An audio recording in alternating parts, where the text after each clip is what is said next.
we can make government moot, in my eyes, if we leverage technology well enough to do their jobs. Yes. That's what I argue is possible Mhm. with this. We can replace the bureaucrats with a self-governing system that is transparent and everybody can go look at the record of. It's Right. not, you can't hide from it.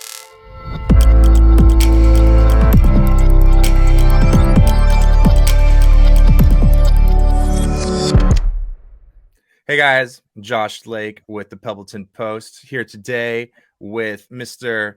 Ben Wilkening, also known as Skullcap Savant. And we're going to be talking about a bunch of fun stuff today, ranging from blockchain, NFT technology, all the way into a couple really cool projects that we're also in the mix of involving those same technologies. And so I'm really happy to have Ben on because he's been someone that I've been really getting to know on a very close basis over the last 2 years. Has it been 2 years now that we've known each other? I think, yeah, it's about that now. It's coming up on 2 years in March, probably. March or May. Yeah, from the time in Arizona when we were on the Freedom Roadshow with. Well, we met in March and you thought I was an old dude. That's right, over email. Yes. So I met Ben through when Paige and I were working for Bixweir and the Road to Ruta, and we were doing a show in Phoenix, Arizona. And Ben was probably still to this day is one of the most committed Bixweir Road to Ruta followers of all time, knowing all the deep, dark, dirty things that Bix loves to talk about, and even further pushing the envelope on that regard. So getting to know Ben, we've been able to learn a lot. He's been a great mentor to me in terms of my own awakening, and also just introducing me to how things like blockchain technology and its use in the future is absolutely vital, because he is pretty much, I would consider, an expert in the field. And so anyway, before we dive into all that, Ben, thank you so much for coming on, dude. How you doing today? I'm well. Thanks for having me on.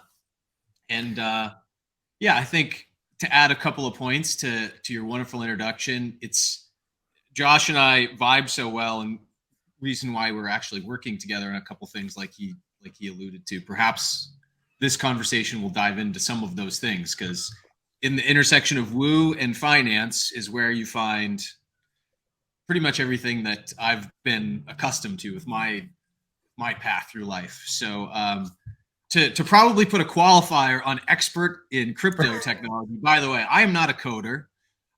You might even read by my shirt here, Token IQ. What the hell is this? Smart compliance? Is this guy like a system pig? No, I'm not. I'll explain what all this means. This is actually what we'll dive into a little bit today. I wore my t-shirt because I was in the crypto industry from its nascency in what you might call the pre-smart contract phase, pre-ICO phase, when things were really being iterated on from the ledger technology side of it. So I was in it since 2016 onward, and got out of it right as COVID hit. This technology got sold to a bank, but I specifically, my role doesn't involve anything with coding itself.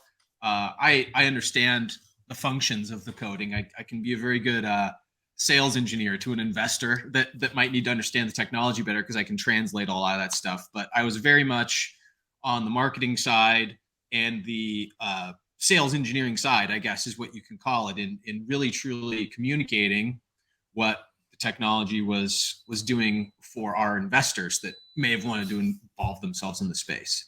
So from that capacity, and starting with the foundation of the legal construct of it all, that's what I'm an expert in: the compliance layer, the contract layer. And I have a pretty good functional understanding of how to build the things that we need to launch ourselves into a better crypto-esque future. But also, it would require many, many engineers that were smarter than I had to execute on those plans. So that's the qualifier I'll give, the long qualifier on my level of expertise. I appreciate you thinking of me this way, but I don't know many other people who have dug in as deep as you have into not only the technology, but the legal ramifications, the compliance of it all, to be functionally used by society at large. And that's why I consider you an expert, because I mean, not only have you taught me so much about this scene and this space and this entire movement that we're going through, but you actually know from a truly early on rudimentary level of how this ties into what we wanted to see going forward using this technology. Right. And to clarify, how we can achieve this while also trusting the process along the way. I mean, I get everybody's fear about the whole Big Brother contingent and, you know, the whole Jeff Berwick side of things and the whole anarcho-capitalism. I get it, but there are some things about that maybe we can discuss in a little bit further detail in this chat. I know, kind of to set the stage about all this, guys, before I go into what this technology is and my background and a little bit more of that, I know one of Josh's main focuses for the Pebbleton Post anyway is to teach you all better techniques surrounding all of the crazy woo that they've come to know and love from the road to Ruda, and you know, take the understanding of the financial framework that they've now come to discover is broken. That's absolutely agreed upon. But where do we go from here? You know, I think the Pebbleton Post, by the way, this being my first appearance on it, it's a pretty appropriate name for taking Bix's concepts further, because it's the how we get the things that are kind of forecast in those comics implemented. And I think the things that we talk about here in these types of discussions can serve as kind of a better understanding, maybe a town hall. Absolutely. To start with, to understand some of these concepts better. And so hopefully my goal today is to help you understand both where I came from, what my background is, as I alluded to with this tech, but also how it can be applied in the construct of the overall crypto sphere, and why it's important that we actually look at some sort of compliance if we want to marry transacting together as humans again in a way of ease that we're used to. Yeah. And well said on that, Ben, because I do think that's the goal here. We're trying to educate each other. We're trying to learn how we can take these concepts that start off, you know, could start off in the woo space, could start off in kind of the, like you were mentioning, the rebel anarcho-capitalist space, and actually make it work, because a lot of those things are great ideals, but they're not necessarily useful or going to be accepted by, you know, the larger organizations and corporations and, you know, governments that are still, you know, we need to dance with in order for this to all work out. And to give a little bit of context too, if you guys are tuning in and you don't even know what we're talking about when it comes to, you know, the Pebbleton Post and Bix and the Road to Ruda, just the name. And I feel it's necessary to explain these on these earlier episodes, because a lot of the people who are checking this out might not even know. And so just for quick context there, the Pebbleton Post is a project that's kind of based off of the name of the Road to Ruda, which is a company that Paige and I were working for the last 2 years under Bix Weir, and his whole theory, which relates to the financial system and its inevitable and purposeful collapse and change into a new system, is of a character named Ruda, and she lives in a town of Pebbleton, and Pebbleton is the place where this education is being brought forth. And so as the Pebbleton Post, we are, like Ben said, a town hall, a place of gathering, a newspaper, you can say, of ideas and conversations where we can come together and discuss these things and hopefully make solutions for the world and for our own future. So that's why I'm so excited. Just think about them in the appropriate way. Yeah, exactly. Is always a good thought too. And that's why I'm so excited to have you on here, man, because you have been instrumental in my own just formation of my thought process and my mindset towards a lot of these concepts. And so, you know, I'm very excited to continue to do work with you, because I mean, there's so many other topics that I can't wait to dive into going forward in the future, because I know you've got, I mean, look at that whole bookshelf behind you. You got a lot of information that I know. We'll get to the more woo natured things. I mean, I've got a whole row. Where's my finger? About right here. If that whole row is all the finance craziness, you can even see like the Bitcoin standard is up there, the fiat standard, and some other books. But everything else, you know, onward up to this section over and beyond, it's a lot of fun stuff. And I'm even indoctrinating you into reading some of these things, hopefully. You have. No, I know, Ben. The texts that matter in the coming years. The gift of knowledge is probably one of the most I hold dearest to my heart, and you've done nothing but gift me that over this couple of years, and I'm excited to see where we go into the future. But for now, you know, let's talk a little bit about Token IQ and how you got involved, how you got involved in the space, how it applied to this whole conversation. Yeah, the background actually matters quite a bit. I think to set the record straight on kind of where my mindset is before people make too many assumptions about where I'm coming in to wreck their perspectives on crypto. I've got my whole own perspective. So for those of you that are from the more conspiratorial crowd that might even recognize this, for instance, this is, this whole Chinese Xi thing, and even, with the Tesla Corporation and the Biden campaign and these type of a thing, where it's an apparent thing. It's been made apparent, at least to the internet conspiracy crowd, that these are, Chinese Communist Party controlled entities because of that insertion of the steganography. It's a whole other topic that Josh and I can get into some other time. I've got a certain amount of expertise there too, just in the weird esotericism realm. But to just directly apply that to this, don't make too many assumptions while I'm wearing this shirt. I was right alongside the graphics design process when this was all going. We were just a true startup, and it came about as just one of these clever design motifs. So not everything is a conspiracy, but I get that people's heads want to go there these days too. But second of all, my journey with crypto didn't begin, and let's just start there, until probably like 2012. I think it was actually 2013. It was after all the Bitcoin pizza stuff, because I was in the realm of Discord servers. I was on Discord. If anybody knows what that is, this internet chat platform that's actually blossomed since really COVID started. So when a lot of community started to form there, I was on there a long time ago, just because I was into gaming, and it was a real easy way to formulate conversations around gaming.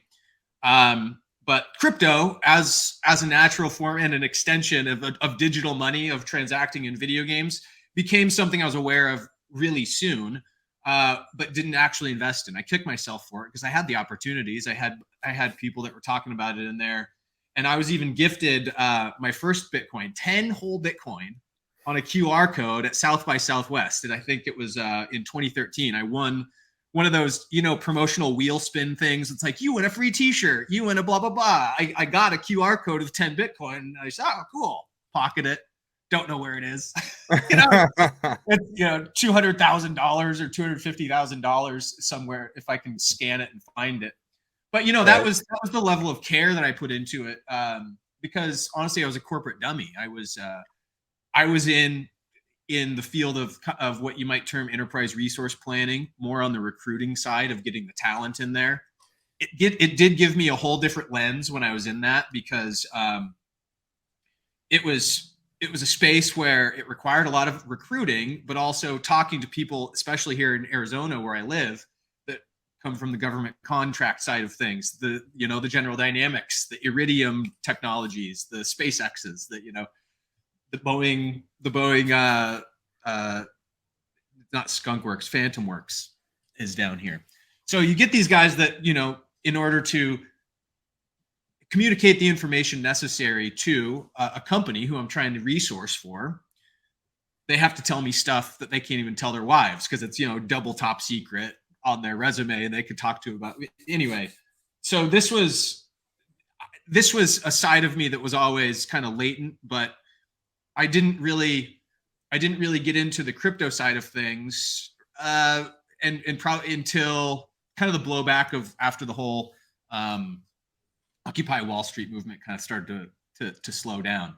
And by that point, I was actually also versed in corporate compliance, because I'd had a stint here in the Phoenix Valley with a company that did what's called electronic discovery, which is actually digitally preparing a company for the event that they may get sued. What are the vulnerability points from a technological perspective that this company might get sued on? And it's email communication chains, attack surfaces that leave their systems vulnerable to hacking, that prove paper trails of intellectual property theft if they're doing something in the realm of that. So I was actually learning a lot about the corporate compliance of the side of the laws that kind of dictate everything. So I learned a lot about the way the world works in this, because everything is literal contracts. This is contract law. If you actually go back far enough into the annals of the American history, you'll find that around the 1870-ish time frame, we started to rapidly transition away from common law and into contractual law, which we kind of obligate ourselves to now. The whole structure of our society changed after that Civil War period. Different topic, but that's where we are. And so I started to learn that was how the world was layered. It was layered in contracts, and every single action has a consequence relative to those contracts. These things are agreed to in courts, and there are justification systems behind them. And in addition to this, you also have enforcement mechanisms behind them. You have agencies. So we can debate whether or not the actual committees of the people in the agencies, the people that make up the committees, which make up the agencies, are valuable or not. Further in this conversation, it's partially what this technology automates for. But that's kind of where my whole background started.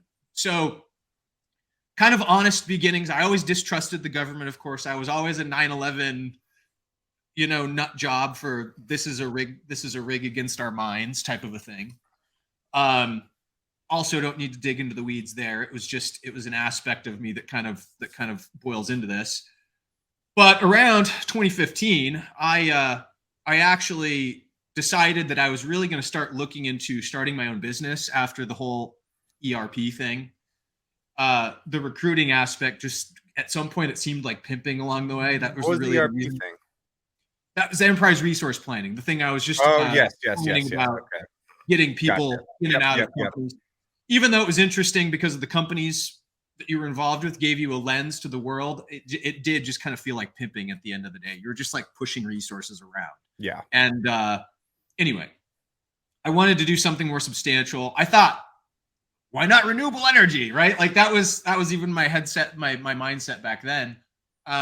It was still profitable. The government was still giving out stimulus checks for solar power. So I decided to start a solar power company, but had to really look into, if I was going to do this, do the SWOT analysis of everything. I'm a big proponent of an application in business called Blue Ocean Strategy, which is simply finding the spots in the market that aren't occupied with anything. You have to really differentiate yourself on a base level. Everybody competing in the red oceans, creating, think about piranha-filled waters. There's just competition for everything. But then there's on these unfished blue oceans over here that nobody's in. That's the whole idea. But so in order to do that in solar power, I had to figure out, how to approach it. And I really got into blockchain then. I started to realize that the whole power grid is run inefficiently, and you lose essentially 60% of the power produced at any given site, even if you're doing it right on your own roof, on your house, because that power has to transmit to a relay station. That relay station has to go to the metering station. The metering station then has to rebroadcast it back out to the grid. You can't just use your power on site where it's at. You can with geothermal, you can with hydroelectric power, because you can, but especially build stuff right on top of those sites to make it efficient. By the way, side thought, everybody says that Bitcoin mining technology is not green, is high, because if you look at where all of those facilities for the mining are built, they're built a mile away from geothermal vents, right on top of hydroelectric dams. So they don't have this last mile problem. They're consuming all the energy that's being produced anyway. And if we're not using it, we're losing it. So there's the argument for the Bitcoin mining being a not green technology, as if whatever that means these days anyway, kind of BS. But you do have this problem in solar. You get 60% energy loss. And so I just, not even realizing the dumb regulations that were in place from the top on high, like deep state level stuff. I never suspected that it would be as corrupt as it really is in the solar industry. But until you get into it and you start running calculations for yourself, you start doing the math, because you're literally, you're a consultant for people. You're analyzing the numbers of their power intake. You're seeing where all the efficiencies that could be improved upon are. And so I just started realizing, wow, there's actually this stuff that you can ledger in your house. If you could do it, there's got to be some sort of a device where you can ledger this stuff and rebroadcast it to your neighbors and store it in batteries. The battery technology, again, a farce. I hadn't looked into how terrible EV battery technology even was back then yet, in 2014, 2015.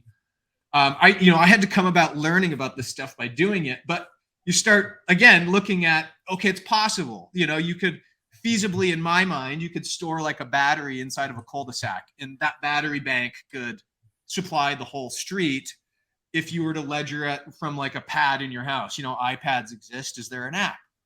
So there's this company, Grid Plus, and Grid Plus was somebody that still exists. They have this little tablet that's a piece of hardware, and they got investment on it. I don't know where that technology is at these days. I don't support it or anything. I'm just telling you, it was my first point of entry into crypto as a business. And they were this burgeoning thing that was creating this ledgerable, contracted power grid hooked up to your own power network. So you could, the demonstration of their tech was that you could do exactly this. And I said, wow, that's what I want to focus my solar power company on, is striving toward that, being able to offer products like that. So we started differentiating products, started offering, various home energy improvement products rather than just offering solar, which people just want to save money on their power anyway. At the end of the day, they don't give a shit about solar. They just, or green technology. They just don't want to have to pay so much to the power company at the end of the day. That's what everybody says. Don't care what anybody else says about their green technology. At the end of the day, every person I asked, whatever political affiliation it was, they just wanted to save money on their electricity bills. So I dug into this, and I found out that it was technically feasible. And I was learning about, okay, this is the Bitcoin thing that I've been ignoring for so long. Look at this. It was my epiphany moment. I've really got to double down my efforts and maybe even shift focus away from, smart energy and solar energy and all this stuff, because as time went on, we don't get into the weeds with it, but there's, I got pushed out of the business by doing things by undercutting in the commercial space, contracts I wasn't supposed to have access to. Apparently, there's a bureaucratic layer that exists in the government somewhere. It extols its virtues here in the Phoenix Valley by this company called First Solar. And these guys are basically just a fancy brokerage firm that gets to pick and choose who the big commercial projects go to. And I went and undercut this whole process by making my own bank product, finance product that got approved with UMB Bank. They didn't like this. UMB Bank got a cease and desist letter or something. I got a call from the agent that was making the loan product for me out of Missouri saying, yeah, we got a call. We can't do this for you anymore. And I got pushed out. So it wasn't meant to be anyway, but I was fine. Things went sour with my business partner right before then too. Just things weren't happening the way they needed to. Crypto was the next step. And that's where I found myself right after I shuttered my solar power effort after a couple of years. Failed experiment that the whole industry really is. Spent all my money on it. I had to start from square one. And so I joined these guys as a startup. I Token IQ came into the mix in my life in a way, in a time when I was just working all of this stuff out. And by chance, I met the founder at a crypto seminar where actually he was trying to raise initial seed money to start his company. The owner, the original inventor and owner of the company at the time was Mark Vange. He's still involved, by the way, but when the organization got bought out by its now owner Next Play Technologies, who runs a whole fintech sector called Next Bank. When that happened, he changed roles a little bit. We can get into it in a sec, but I found Mark through an introduction. One of my finance buddies who I've consulted for in the past. He's a registered investment advisor here in town, and Mark and I hit it off, and I got the technology because of all of my resourcing that I had done to kind of build a prototype in my head. This is where my sales engineering stuff I mentioned at the beginning of this whole thing kind of comes in.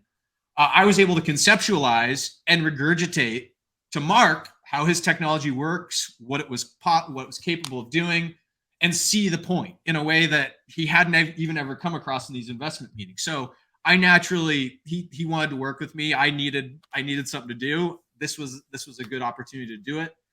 And I found myself there at Token IQ. So that's kind of the backstory. But what token IQ is really the sweet spot, and that's what I want to dig into. It's a technology that even can marry with something I'm very fond of, like Veritasium, in a way that changes the system. So I'm a little bit long-winded so far. I think we're following, though. I mean, yes, no, you is there are. anything you want to clarify before I move into like what token IQ is for the No, audience? I have it right here, ready to go, man. Oh, yeah, people can visit the website, learn a little bit about it. The website's still live. tokeniq.io is it's an iteration of what we were using even then. And to be clear, again, I was in the company during the fundraising round. Unfortunately, I didn't make a ton of money when it sold. It wasn't that type of a deal for me, but the time there taught me a ton. So if you stop right there, actually, Josh, I can actually kind of speak to this a little bit, because this is the solution. Yeah. Great. So to kind of go back into the story a little bit, when I learned that the world was layered with all these contracts through my time with electronic discovery and compliance preparedness within organizations and such, you find that, no action, even in bureaucratic structuring anywhere, can get taken without permission from that contract, lest legal ramifications hit you at some point, like a fine or an injunction or something, right? It's the way that our system currently works. Now, here's the one key point I'll make with any of this technology is if our system somehow ever changes away from being structured around contracts like we had to change over to in that 1870 time period, some of this might become a little bit moot. It doesn't mean it didn't have value in tremendous ways in creating ease of market making. But that's the one thing that will cause compliance technology to not matter so much, right? If we can go back to the honor system, I don't see that happening anytime soon. So in lieu of going back to the honor system, here's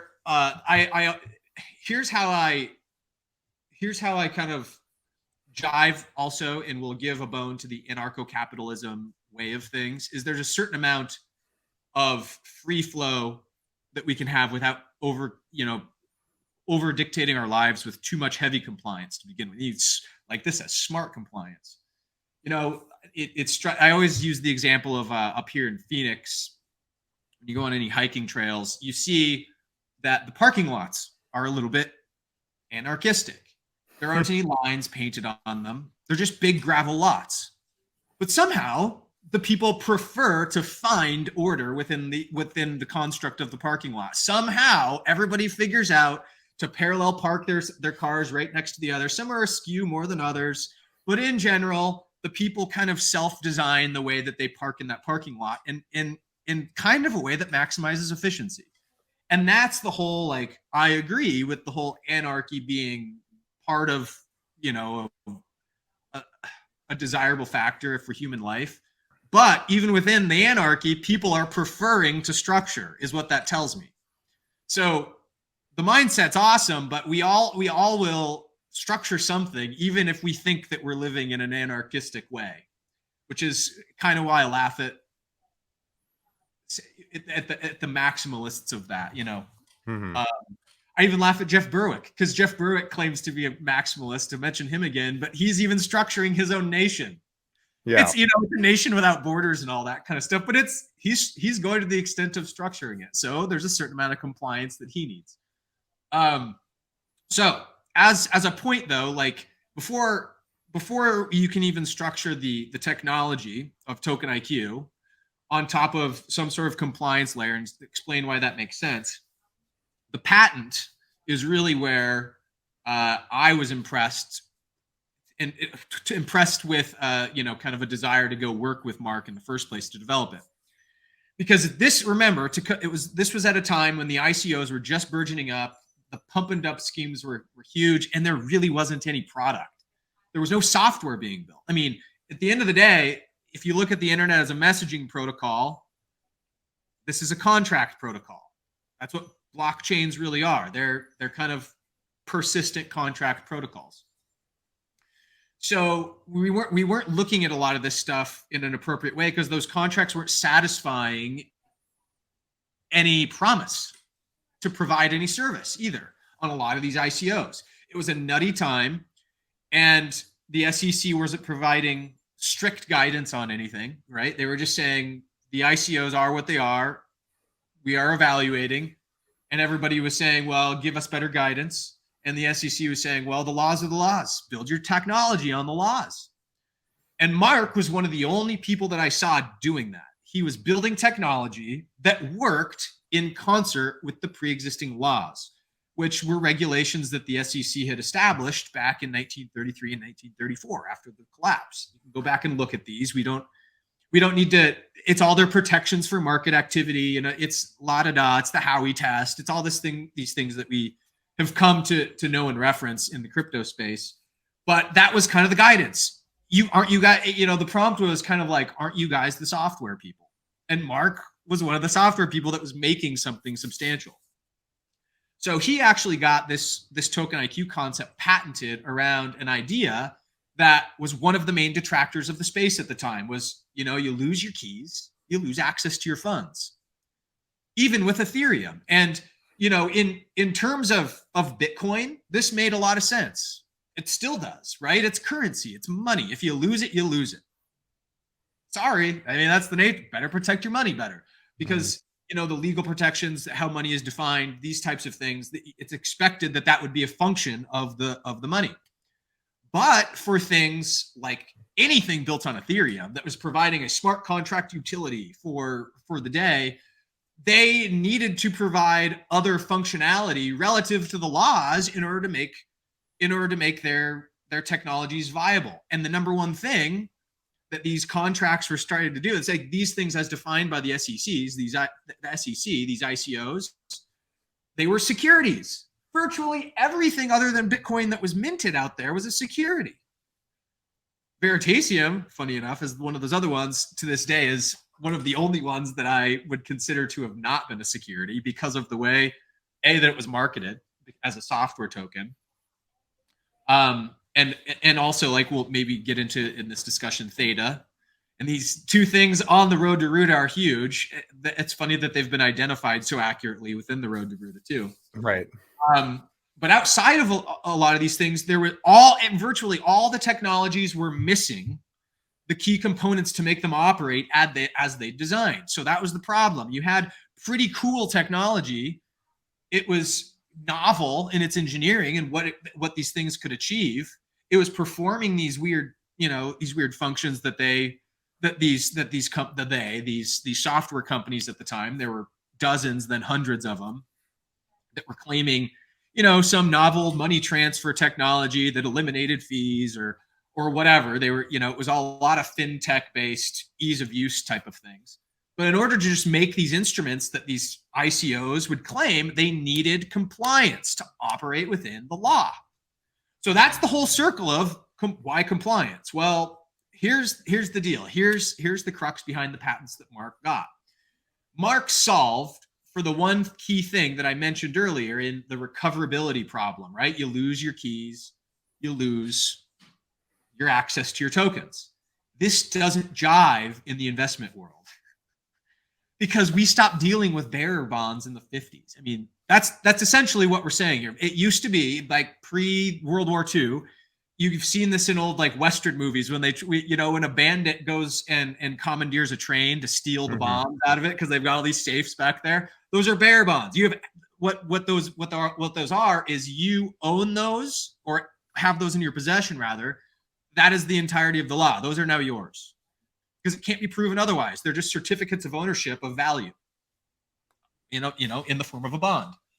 But due to various forms of malfeasance, it was regulated out of existence that those would be how we treat bonds after the 50s. So we don't live in that world anymore. So what is the world that we live in? Well, we live in a world now where if you buy a bond, you can go get a certificate of that ownership. It is backed up on a ledger somewhere within the Treasury. Let's just say you're buying a Treasury bond, just to make it easy. And And so the treasury is going to have record of it and its serial number, its assigned ownership, because there's also the know your customer information that you have to put in when you're buying something as a prospective bond purchaser. And these things all go into the system. Well, if you're hit by a bus or your house burns down or any circumstance that occurs that might destroy your copy of it, the law says that still doesn't mean that you're not a bond holder. So you still are a holder of that bond, whether or not that bond was destroyed or not, post 1950. So because there's a record on the back end database within the Treasury, let's say, you can go to the court, you can submit. It's kind of a pain in the ass, but this is what you do. You go to the court, you submit that you need an evaluation of your bond ownership. Mine's destroyed, such and such happened. And you submit that to the judge. A hearing happens. You show up. You say, I'm an idiot. I'm sorry. I'm so stupid. It won't happen again.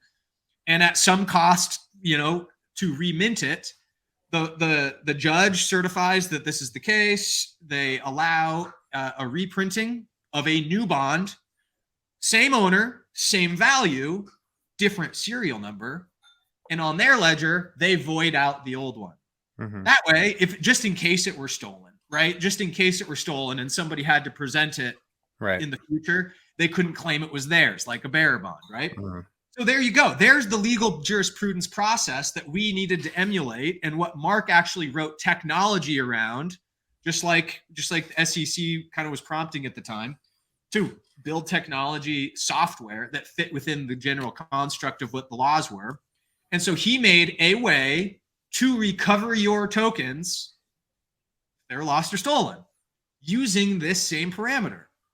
And people will say, like, wait a second, hold the phone. That is anti-crypto. That is anti-everything. Well, it isn't.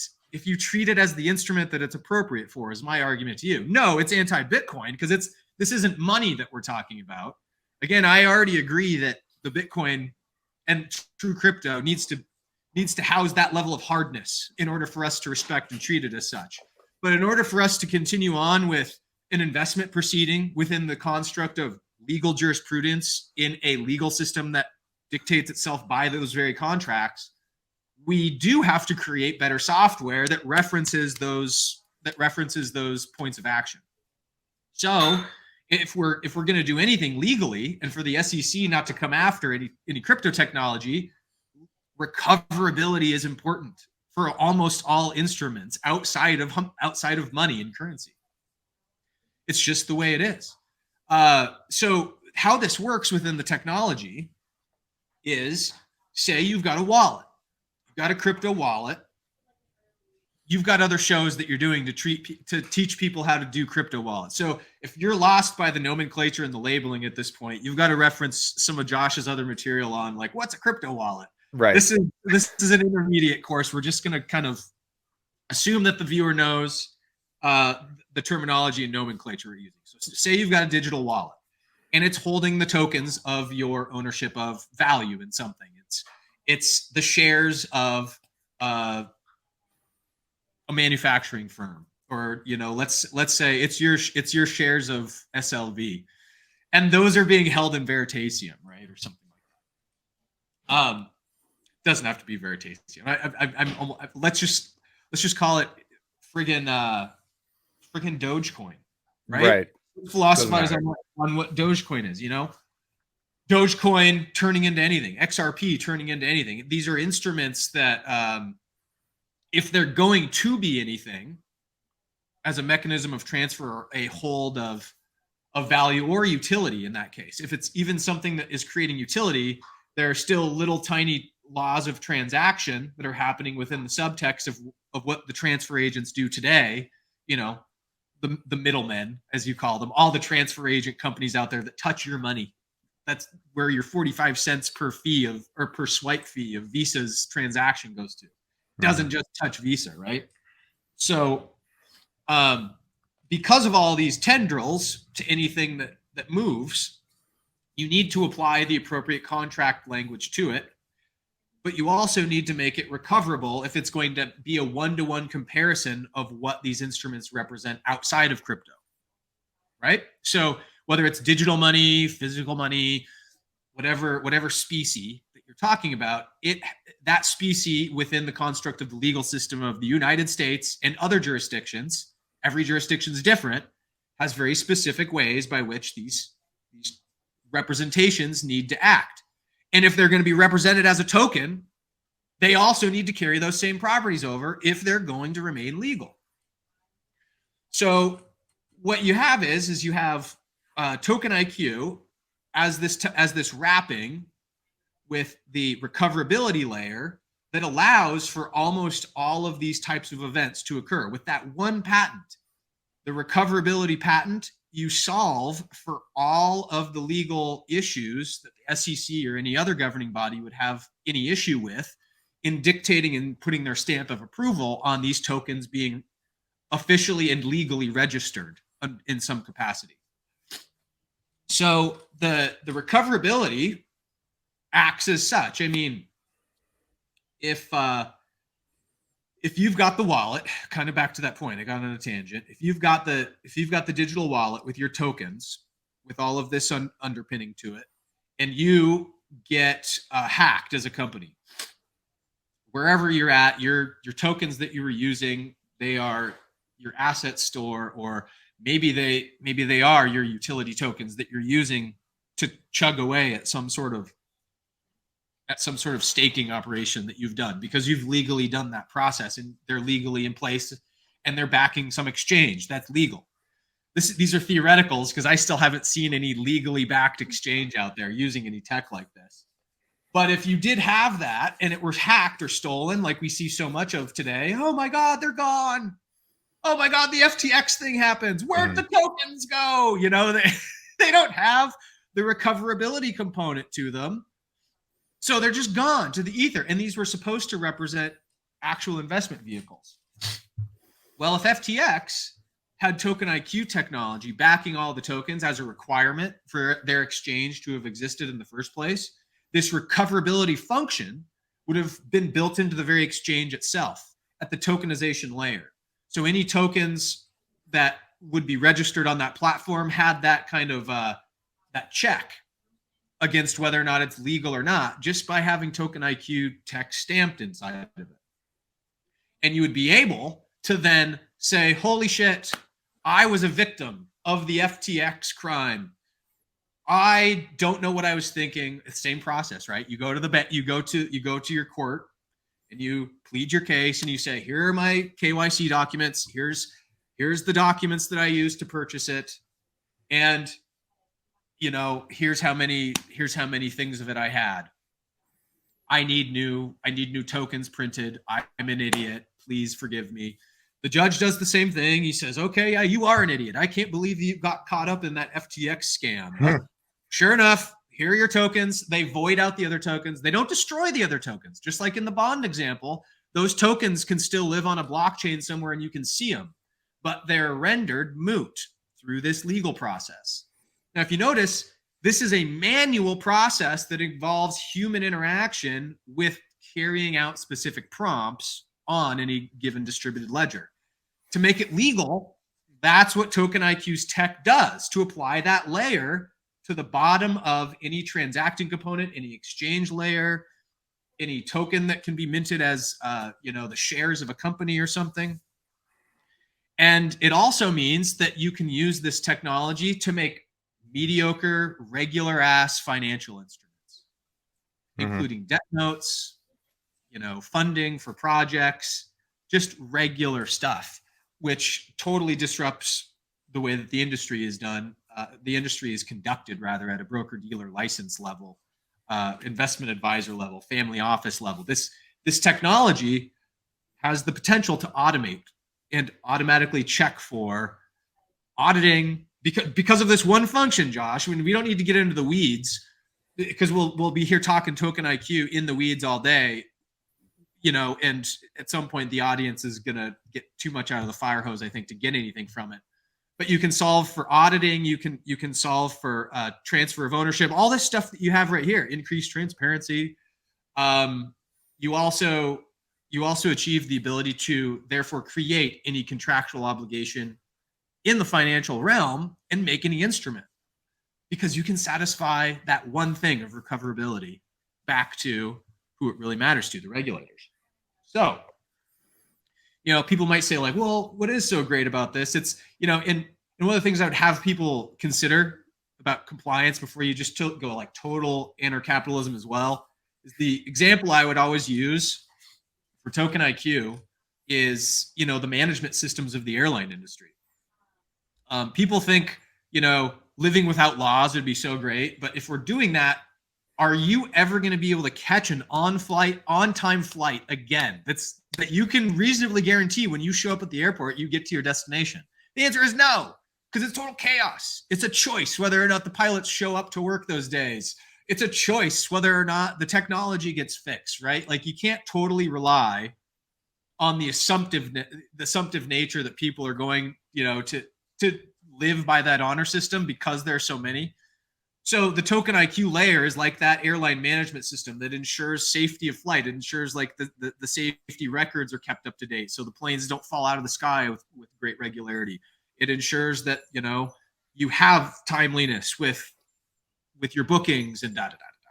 So there's the accounting behind it. There's the structure behind it, so that even if we do want to have something that is a little bit more free range, there needs to be compliance in the sense that there needs to be a system and a structure to adhere to and to increase efficiency. And with the if being if we want the level of ease that we transact now. Exactly.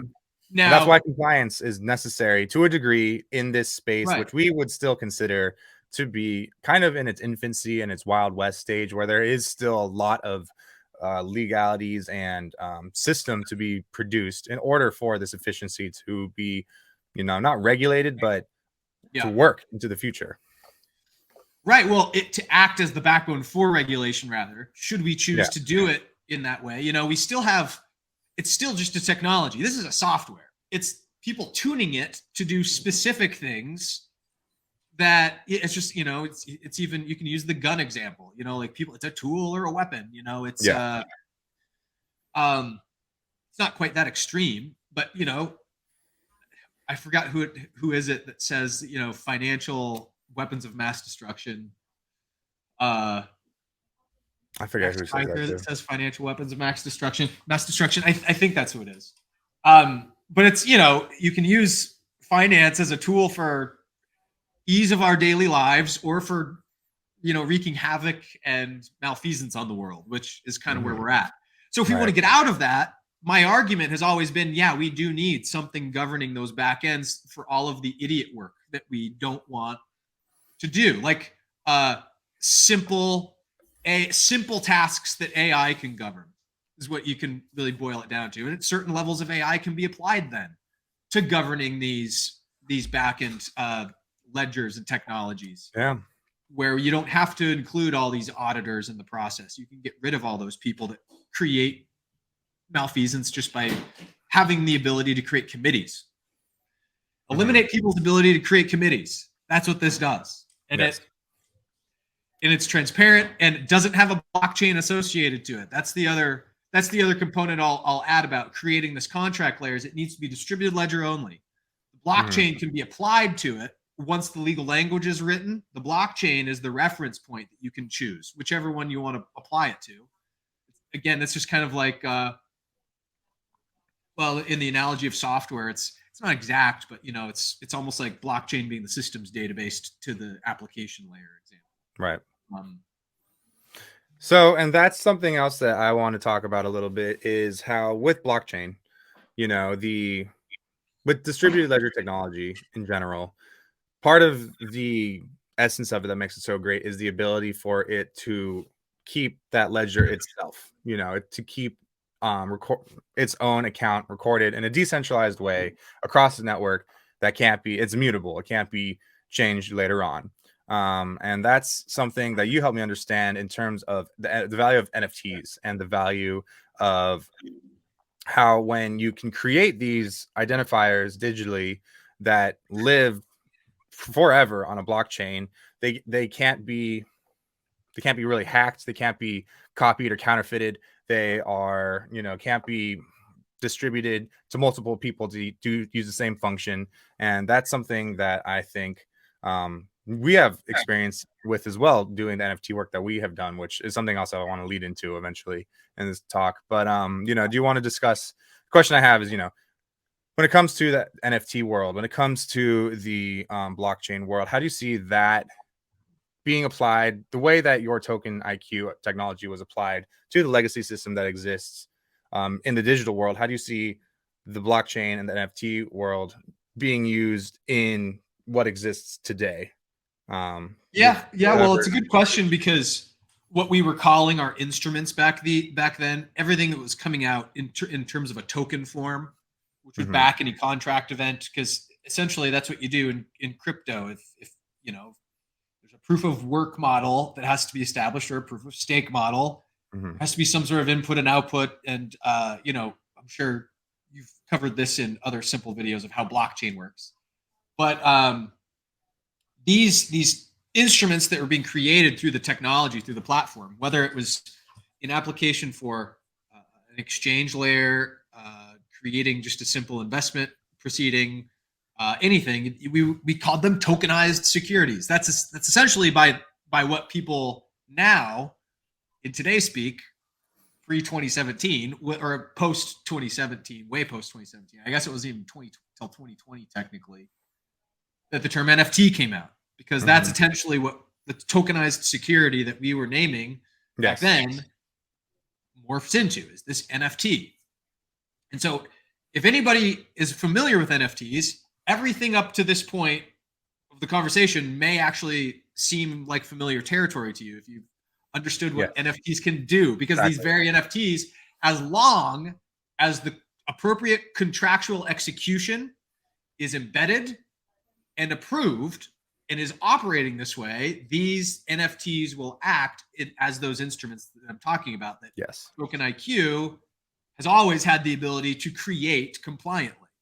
So in other words, like the NFTs out there that are just like the Bored Ape Yacht Clubs and what are the other big ones, like the Crypto Punks and those, like these were on OpenSea.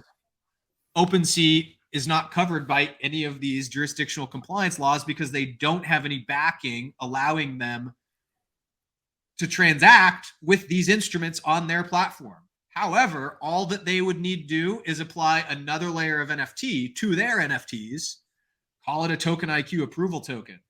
The Token IQ works, with the way it would work would be OpenSea would contact a company like Token IQ, Next Bank, using Token IQ technology, because again, Token IQ is now a technology suite that Next Bank owns. But they would contact them, design a project around creating something that executes A, B, C, D, all the way through X, Y, Z, right? All these different functions.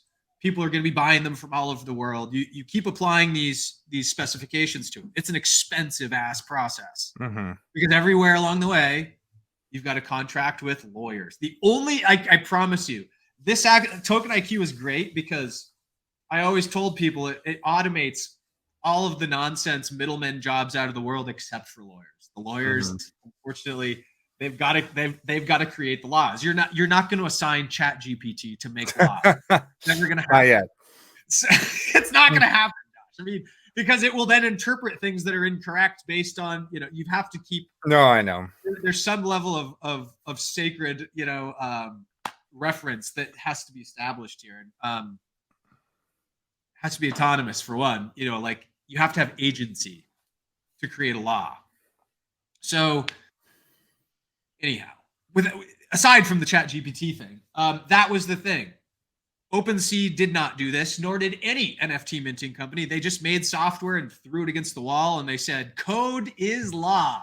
You remember that phraseology at the time? Oh yeah. It said, "Code is law." That's the biggest bunch of nonsense I've ever heard. I mean, no, code is code and law is law. And law is actually what we at Token IQ, at the time, would have been able to consult with these companies. And we would just break it to them, dude. I can't tell you how many big companies that we talked to. They were all interested in our tech, but when it came down to it, they would come to us with already pretty completed technology. So they thought, locked into a blockchain. They minted a bunch of tokens. They'd spent a bunch of Ethereum to do so. And we were saying, fortunately, guys, you got to start over because there's no way for us to attach our technology to something that's already minted. Right. It has to be done from the get-go. Otherwise, there are too many compliance vectors. Like, you've already created an instrument that you're retroactively coming back to certify. No. Certification happens first, then the creation. So these code is law guys. They were putting their cart before the horse, and it was every crypto company out there, dude. And so you had these OpenSea companies creating these NFTs without doing it correctly, which the NFT industry, I don't know if we would have made a bigger dent with us being able to convince people to scrap their projects and start over. Big ask, right? Especially when they're there at millions. But then, maybe the industry would have wound up differently. We wouldn't have had this crypto crash because, there would have been some sense to it. We would have had these backing events and recourse against the whole FTX thing if this would have happened, right? Mm-hmm. This provides this type of technology provides all of the justification to go legally get your money that's owed to you, your damages. There you go. But the NFT technology hasn't really even been explored yet to what it can offer humanity because we don't have, because we haven't thought about it this way. We haven't are there tokens of legal passage. Are there any NFT companies or, cryptocurrencies that you find today are holding this compliance that you're talking about? Well, as far as I could tell, Theta does have that covered. I mean, to shift gears a little bit, this, but I've actually minted an NFT project on Theta. I've got experience doing that, and I had a relationship with those guys back before I even knew Bix was into them. Before the whole Michelle White Dove thing, when they came up on the whole Michelle White Dove thing, because I was subscribing to Bix and his work. 2015 onward or something. I found about him through Cliff, who I was subscribing to his Alta reports back in college. I found Cliff's Alta reports on my local college intranet I think colleges still have intranets, but that's where everybody was dumping their torrented music and stuff too. So there was just a whole repository of stuff. And I came across it then, and I was a Seattle kid, so he was a local guy, and I'm losing the thread of the original question too. I'm realizing because I'm going. We're talking about Theta. Back to Theta, right? So the Theta thing, I was impressed with as one of the only other projects other than us that was doing something useful, and they were doing it right, which wasn't surprising with the money they had backing. They had so much more money backing them than we did. I mean, I was going, all around the world with phone calls and travels and asking people for $10 million checks. They were well funded with venture capital in the hundreds of millions, and so they were on a bigger budget than we were. But I always liked them, and so when the time came for me to leave this industry and leave Token IQ because the company got purchased, I moved and actually did some functional stuff with Theta. I thought that was a good thing to go kind of toy around with, and had a relationship with those guys in the original engineering team as they were transitioning their .tv from, it was a Sliver.tv. They had just purchased this video streaming platform called Sliver.tv and rebranded it to Theta. So they were now incorporating video streaming into it. And it kind of morphed into what you now see as Theta Drop. And Theta Drop, as far as them keeping an ecosystem that is succinct to them, has not done anything that I've been able to tell breaks the compliance laws. Although, the question still remains on if they infringe on Reggie's patents with their very design. So there's that too. I'm not going to get, because I think they probably do. Whether or not Reggie goes after him is another question, because I think, what's been said about that's been said. There's a lot still as far as them operating legally, no. They are the only one out there that in the NFT space that I could see that was doing it right. So you're talking about the NFT space with Theta Drop, and the fact that you have some experience with minting NFTs to that platform, I find, and I still find to be so cool. And I'm going to bring that up right now just to show some of these NFTs we're talking about for the company, Yeah. which I'm now part of as well, known as Mark Yeah, Media. Josh is part of this whole crazy car world thing. So, I mean, this is a whole departure from finance guys, but this is what Josh and I do together when we're not doing finance and woo stuff. Is this Mark Media, MARQUE Yes, which Media? we can have a whole discussion about in a minute about what that means. But just to tie in the NFT aspect, something I think is so awesome that you guys and that we've now done with Mark Media is create these NFTs that have functionality. These a lot like all the OpenSea NFTs that you're talking about earlier. From what I understand, they don't really have any purpose beyond being like a Which collectible. Like makes them automatically securities. Exactly. Exactly. But the fact that these NFTs and a lot of the NFTs that are now coming out on Theta Drop have utility baked into them, into the code, into the smart contracts behind them. That is where I see the NFT world going into the future, is using them as utilities, using them as authentications, which they are. A lot of them are being used as like authentications now, I guess you could say. But for example, these ones that we have, can you talk a little bit about what they are? Also, you can explain Mark Media a little bit. But then what I want to do is just talk about how the utility of the use case of these is done through the technology. Yeah. And to elaborate on just kind of all the varieties of ways that these NFTs on Theta in general are being used, like you said, authentication is the utility that we'll demonstrate here in a sec of how we're using ours. But there's also a reward component to these. Like it's really easy to build a reward system based around NFTs. It's also easy to build redeemables around NFTs, and a lot of video game guys are, again, video games, experimenting with having an NFT that works with the code in their game to where they can redeem an exclusive item or something to that effect, or even as a redeemable for a physical piece of art, which people are also using. So these are all simple, utility-driven ways that don't require a compliance check, by the way. That's the key thing, because Theta is also trying to get off into the ticketing space with their authentication, and that does require a whole crap ton of compliance. But we'll get to that in a second. What we have here is our drop. These are called drops. People might not be familiar with. That's why it's called Theta Drop.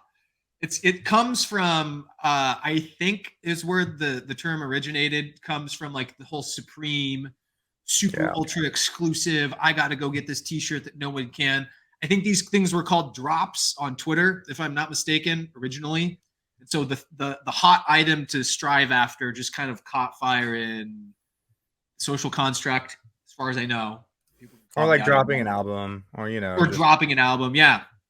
And so we dropped these like little collectible packs of cards, which a lot of people do on Theta to elaborate on this media effort, which is in the car space. Josh and I work alongside Winston Goodfellow, which is the chief connoisseur of our whole car channel, if you will call it, on YouTube and everything we're kickstarting there.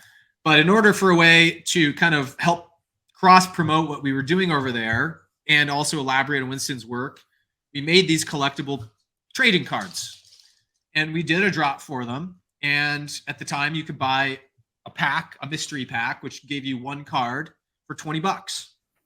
So the aftermarket, now a year and some odd months later, I guess it's 15 months later. Here's the pack right here. But one pack of cards got $100 premium on it. So these things have an aftermarket value. You can actually still go buy these, but what they afford you is what we programmed into our website, having to do with the effort, is an ability to use these NFTs as an authentication access point, like a member token. If you were to get into a secret club somewhere, you could use one of our cards to get into a secret area where no one else other than the people that own the NFTs are. So this is one way that you can legally use collectible NFTs within the construct of, you know, all the legal ramifications that Theta has laid out for their platform. And Josh is scrolling through a little bit of our initial project. There's actually, funny enough, there's actually, if you want to go back up, Josh, there, in our little roadmap here, people can see where we're headed with this thing. You know, there's a video game that we've designed that we're trying to get funded as well that you can kind of look at there. But the crux of what we're trying to show is if you want to click on that members section, Josh, the one in the red up top, this prompts you on our website to prove the ownership of the NFT. And this is where the blockchain technology really proves to be kind of cool and functional using Theta's Theta Pass authentication tech. Here, wait, real quick, before I even go through the ownership, I want to show just that my own Theta Drop. So we can see just in my own Theta Drop wallet, I hold one of the... Oh, that's what I was just going to ask that you do. Yeah, before we get in there. So perfect. So I'll go to this is my Theta Drop account. And as you can see, I hold a couple of NFTs, and I hold 3 of our Winston Goodfellow Mark Media NFTs. And holding just one of these that you get now from the marketplace allows you, if you're holding it in your Theta Drop wallet, you can go, and now I have to go back to the website, the Mark Media website. Once you go to Mark Media website and you want to get into the membership section, and this is where, you know, we have our exclusive content, you click on this prove ownership, and then Ben, can you kind of explain the technological process that goes forward from here? Sure. I mean, you laid it out pretty well just from a foundation. Everybody saw they're in Josh's wallet. And let's remember, these are NFTs. So these are blockchain identifiable tokens that are minted onto Theta's blockchain and have a specific address. And that's how they're being proved in his wallet. So what we're doing with the authentication is when it calls to prove authentication, that little window that Josh, I don't know if it popped up on your whole screen, but because the share screen function sometimes cuts it out, but there's a pop-up window that comes up that's a little applet that's built into our website that says, is this your account on Theta Drop? And it finds that address because he's signed into it before and allows you to query the account on Theta Drop that you're already signed into. Where Josh just showed you the 3 that he owned. Here, I'm going to try and do the full screen so you can see just the little window you're talking about. Oh, sure. Yeah, that might be helpful. Let's try it. I've never done this before. This will be fun. Cool. Oh, there's all my screens. There it is. Nope. Here we go. Nope. Here. So there you go. And so the whole screen has to be shared for this little window. That's why you had to go back, everybody. So hit the prove ownership button again. There's the window that's supposed to come up. So as you can see, this app queries Theta and ensures that he's logged in, which is already 2FA authenticated, by the way. Josh has already done his KYC on Theta. He's input his information. They know who he is. He's signed into his account with his 2FA password. And so it's already verified at that level. And so this takes it a step further and proves to us that not only do you have that account, but do you have one of our NFTs? Mm-hmm. He does. The link account button's green. Yep. And system recognizes that he has it. And so now I'm in the back end of our website. So as the website shows, it shows the ones he owns. It just kind of surfaces that information. This is a basic website just to show function at this point, everyone. Right. But this is the membership. So in order it's our little club. So we're building out more features as it comes. Along the top, you can see our shop. We're in the process of designing merchandise that you can only get exclusively if you've got these. The marketplace function just takes you back to Theta if you want to buy more. If you want to buy more NFTs, the Discord, you can actually click the Discord. The Discord's up and live. It's hooked into Theta Pass. So these are all the members that have joined, that own an NFT on Theta and have also joined the Discord through this site. And so you get exclusive access to our little garage, you might call it, on our Discord chat server. Oh, look, I wasn't even a part of it. So you weren't even a part of it. You've got to join it live with us. Just like that. And then we also, the video API, I think, is one of the video API. This is a little bit more involved because we're actually using another piece of Theta's tech called Theta Video API, which is an upload service that stores your videos direct to the blockchain. So we're still, this takes some doing, and some engineering is still being applied to that, but we've got a lot of videos that we've pre-recorded that we plan on putting back there, in addition to the one that's there, which is just Matt's first time in a Ferrari. Right. And But the reason why I think all Sorry. that is so cool. No, one sec. I just want to stop this. So the reason why I think this is so cool, and I think Ben, you can talk a little bit about this as well, is that this solves a lot of issues when it comes to, specifically, if we're talking about the video API. Well, if we're just talking about memberships in general, if you own an online membership to anything, to Netflix, to your Roach Root account, to whatever online membership you have, what you get typically is you have a username and a password, and that is what you enter in to get access. You can have a two-step verification process sometimes to get into the back end, but usually it's just the one. You just enter 2 lines of information and you enter, and you can share that information, the username and the password, with whoever you want to be able to give them access to what you already have. And so, for the person who's providing that membership content, they are potentially losing out on gaining some more income from these other people who are gaining access to their exclusive content, their memberships, without having to pay for it because of the shared username and password. And so with the NFTs, what's so cool is that you only have one. You can't transfer that NFT to someone else and they gain access without you actually losing control of the NFT. So this kind of solves the problem where if you want to have people logging into your membership, seeing your whatever exclusive content, whatever your membership is, they're going to need to have one of your NFTs, and they can't do it. They can't spread that NFT around to other people so that they can gain. It's not duplicatable. Access. It's unique. If you understand how blockchain works, it's a unique address for that specific token. And you're right. I mean, that's the business use case for something like this, that actually, because of how they designed a lot of this stuff, it doesn't require a whole lot of complex compliance, like market making and exchange services and transfer services do, which is basically what all the fintech space was. That's why Theta took kind of a correct approach, is to take a software approach, prove their software could get them to this level, which is using this access technology. Like you said, I mean, if Netflix were to adopt collect an NFT to access a specific show model, they'd have a whole separate stream of income from selling NFTs.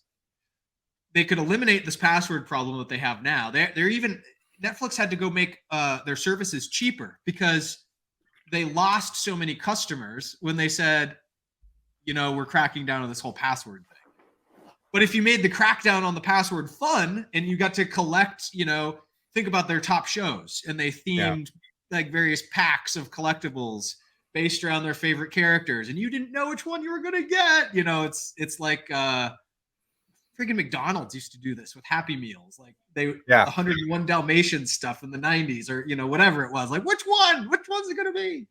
It just, like, that's the way the world runs almost with the whole Pokemon card forward model. They would get that stream of income. They would satisfy a level of enjoyment for their audience to keep collecting, and they would ensure that they fix their password hemorrhage problem. Are there half a dozen people using each Netflix accounts? Maybe upwards of.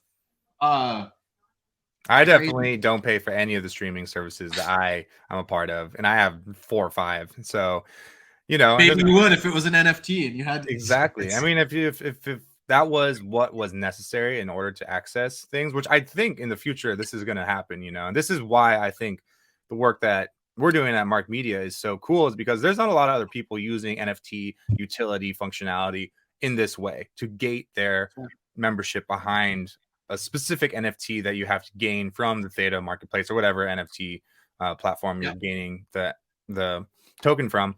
But it's going to be crazy when this starts to take over, because I do think this is a more from a business side, from the person producing side, it's a much more systematic and accountable structure and system. Well, accountable to a degree. This is kind of where your original prompt comes back in, and who's doing it right. They're doing it right to that level. Now, in order to truly make the world run on this stuff, though, like people want, this technology is authentication technology. Its natural conclusion, of where it's aimed, is definitely toward ticketing. Yes. The way everything runs, right? You run your own events with ticketing. You probably even run some of your own events around ticketing, not knowing that you're doing it outside of compliance. And should you ever get cracked down on, you're doing your best, but you don't know everything.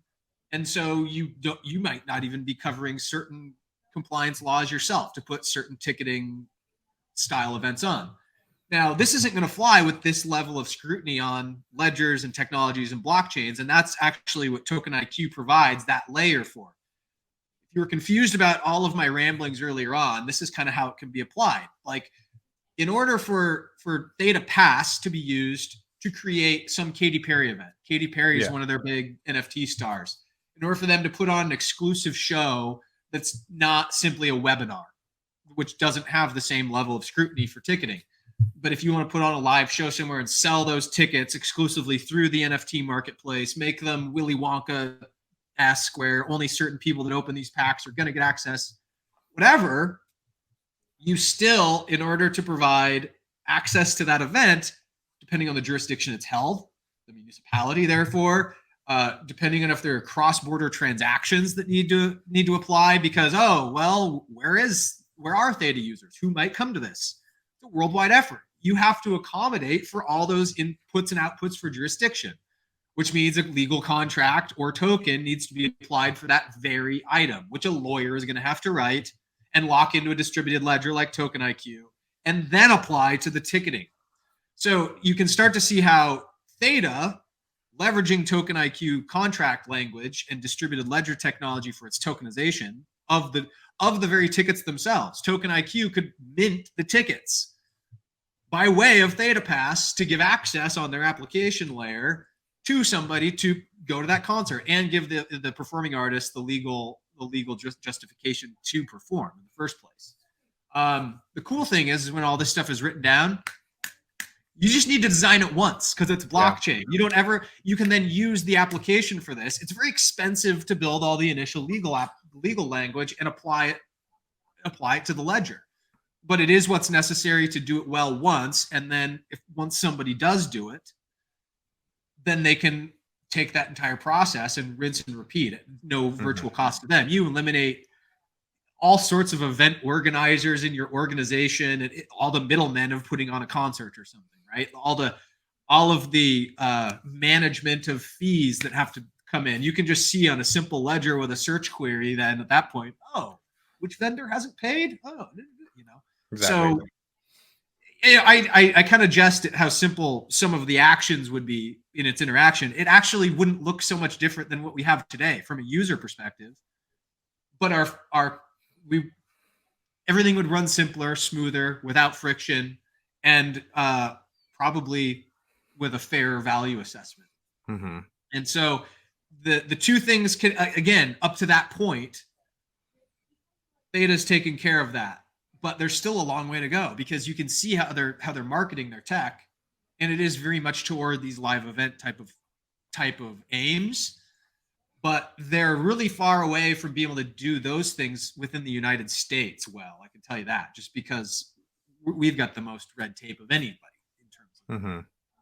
So in order to do things now in the United States, because of that 1870 changeover that we were talking about, you kind of have to consider this type of layer. Yeah. Just my 2 cents. Now, again, if a war ravaging event or financial collapsing event just renders everybody's trust of the current Department of Justice system moot, fine. I mean, we'll have to rewrite everything from the ground floor anyway. And that's a lot of the people. A lot of people in this space find that perspective of forget all of the things that exist. Forget trying to even comply with all of these legacy old system industry standards. We're just going to create our own and we're going to do that. We've seen that with, even like things like the ThetaCon. They try to do that. Theta tried to do their own little conference. Yeah, that was. Yeah, and so the point I'm trying to get at is that there's still a lot of gray area. I mean, even in beyond just this kind of ticketing and NFT stuff, even with cryptocurrency at large, the SEC the government, so many on a global and national scale. There's so many people who are still kind of butting heads and haven't put any true regulation standards down for us to try and work with. And so as we move into the future of crypto and blockchain and NFTs and all of these kind of like overlapping technologies and functions or systems, we're going to have to play around with what is being thrown at us. And I think that's why I really like what you do with Token IQ, and what you've done is because you recognize that we're going to have to comply. If we're going to play the game fair with what exists, we're going to have to do it correctly. Well, a lot of people, and it's not like comply with the government, because I'm as much of an iconoclast as the next guy, but we can make government moot, in my eyes, if we leverage technology well enough to do their jobs. Yes. That's what I argue is possible with this. We can replace the bureaucrats with a self-governing system that is transparent and everybody can go look at the record of. It's right. Not, you can't hide from it. You make it the public ledger and you see all of those regulatory changes. Oh, one gets changed in the dark of night because Congress decides to sneak a secret bill in, like the FASB 56 thing with Catherine Austin. You'll know about it because you'll have your blockchain vigilantes saying, you guys passed shit without our knowing. And just another reason why you should have this. Its installation on a system like that means that we probably don't need any of that waste in terms of the personnel perspective. Mm-hmm. What you'll find is transfer agents, marketing people, broker dealers, all the people that just like to touch the money between point A and point B, they don't need them. Mm-hmm. And you certainly don't need anybody auditing at that point either, because if everything's persistent and correct, you just reference the record. Goodbye, Big Four consulting, like KPMG, Ernst & Young, PricewaterhouseCoopers, and Deloitte all are out of business, which I love. I mean, who needs them? Right. I do think that there could be a lot more efficiencies, and that's one of the things that I think blockchain, smart contracts, all of these systems, these digitalized, even AI systems could potentially make more efficient. And I still think that would operate for certain functions. Yeah. I mean, and that's a conversation for a different day on what functions AI should, shan't, shall, and shall not do well or perform at all. I mean, if we're talking about things that are still early on in their development, AI, is one of them, at least at the consumer level. AI is good when you have control of its reference pool. Yeah. When you are dictating its reference pool for the language that it is ingesting. Right. That's when you can create really cool stuff with at least the current form of AI. I mean, that's how you can make the chat GPTs of the world useful and not turn into the psychotic Bing monstrosity that dude. Yeah. Which again, different conversation, but yeah. Yes.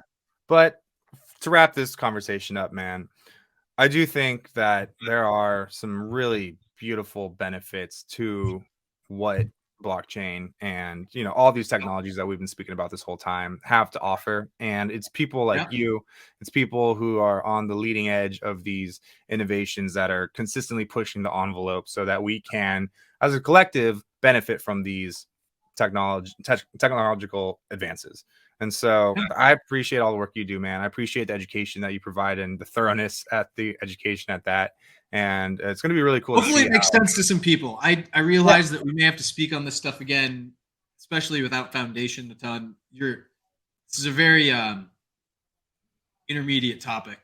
Right. I mean, speaking lightly to it, that might just require further touch points on there. Yes. So it's going to be an ongoing conversation. We're going to be talking a lot, and I'm excited to see what we bring into the mix as we continue to discuss all of these things. And I'm excited to, venture away from the crypto space and the finance space and get into the really fun woo-woo stuff that you are, Yeah, we'll do that too.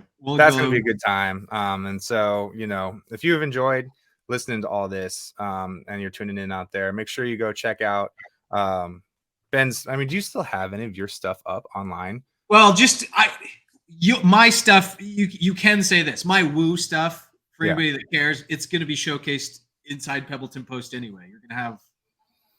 But you like, already have such a huge library of stuff too that exists. Like, is that available? Brighteon if people want to go look, but I think if people want to follow what you and I are doing, they should just go to the Mark Media stuff because it's being contributed to. Maybe our shameless plug is what you and I do on a daily basis together outside of this, and show them like the Mark Media YouTube channel. That's what I'm about to pull up right now. Drop. This is our total passion thing, guys. We're trying to bring culture back. In addition to fixing finance, we're trying to get people to resonate with culture again in a way that, precedes any of the bullshit in the world. And cars is a really good way to do it.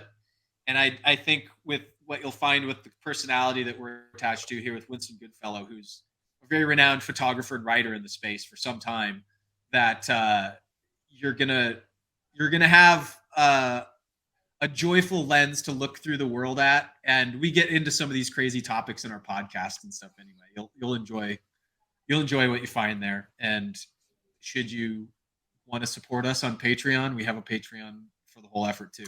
Oh, that's right. Let me show that real quick. I know we do have a sweet Patreon that we've been adding some really cool content to. So be sure to check if you're into cars at all, if you're into connoisseurship, but specifically around cars, we have some really great stuff up there that I think you're going to love. And you can join the Discord server and talk all about it with an NFT too. There are all these different ways that's right. Mark Media is very much Web 3.0. Everybody, it is. It's really cool. You guys would love it.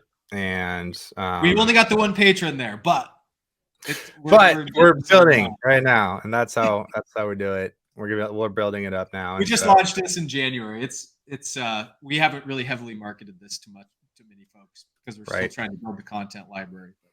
So check us out there. That's another project that we're really excited about. And if you really like what you're hearing here, make sure you like and subscribe to the Pebbleton Post. We are launching all this on a bunch of different streaming channels right now, like YouTube, Rumble. We're trying to test out a few other ones, but definitely check us out on Twitter too. That's where we're going to be spreading all the news. Join our email blast, which is going to be on our website, pebbletonpost.com. So make sure you sign up there to also get notifications as to when we're pushing out this really cool stuff.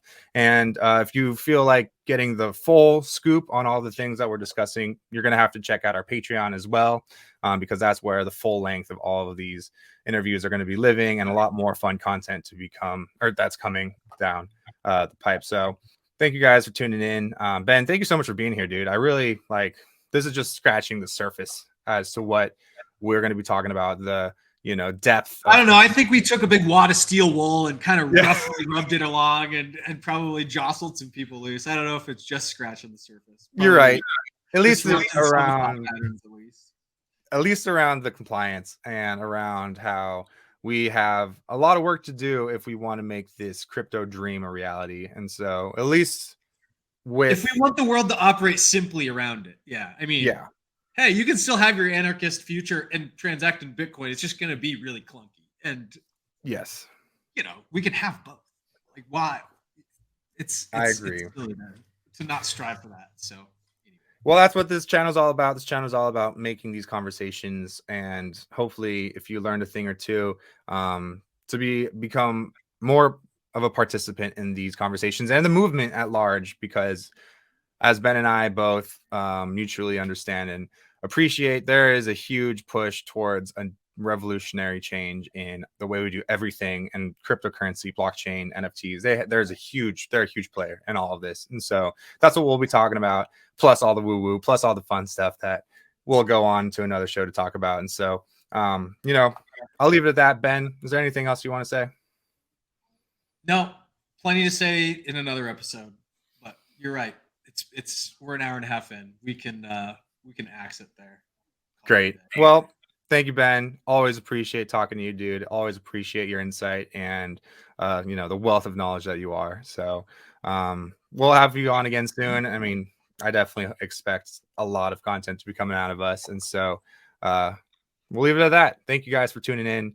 Appreciate the love, and be sure to like and subscribe if you are enjoying this content. And so until then, keep fighting for freedom. We'll see you the next time. Later, guys.